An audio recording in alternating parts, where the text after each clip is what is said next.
আরে আজকে তো শেষ মেলা, তাই ভাবলাম রেডি হয়ে দুপুরবেলা খেয়ে দিয়ে যাই মেলাতে। 10 দিন ধরে মেলা চলে, একদিন গেলে কি আর ভালো লাগে?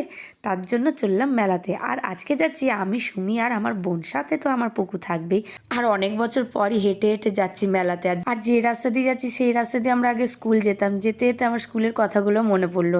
মেলাতে আজকে দুপুরবেলা থেকে প্রচণ্ড ভিড়, কারণ আজকে তো শেষ মেলা। তাই মাথার সাইডের ক্লিপগুলো এত সুন্দর লাগলো, আমি দাঁড়িয়ে গেলাম আর আমার বোনের জন্য কিনলাম একটা ক্লিপ। আর আজ পকু পেয়েছে ওর মাসিকে বায়না করার জন্য কোন খেলনাটা নেবে। আর এত খেলনা দেখেও পুরো টোটালি কনফিউজ। আর সেদিনকে তো মেলার গেটটা তোমাদেরকে ভালোভাবে দেখায়নি। এই দেখো মেলার এইটা হচ্ছে গিয়ে মেন গেট। আর মেলা মানে তো অনেক ঘুরে জিনিস নিতে হবে, কেউ বলে দাম বেশি, কেউ বলে দাম কম, কিন্তু আমরা কিছুই ঘুরতে পারলাম না। মেলা ঘোরার সার্থক হলো আমার পুকুর, ওই সব জিনিস কিনলো, খেলো। আমরা কোথাও জিনিস কিনতে যাচ্ছি বা খেতে যাচ্ছি, ঠেলে ঠেলে বার করে দিচ্ছে। যাই হোক, যাওয়ার পথে কিনলাম কটা ক্লিপ। আর পুকুর আর্মি ট্রাক দেখো এত আসতে চলছে, মনে হচ্ছে যুদ্ধের শেষে পৌঁছাবে। যাই হোক, গল্প গুজব করে তারপরে এলাম আমরা বাড়ি। টাটা।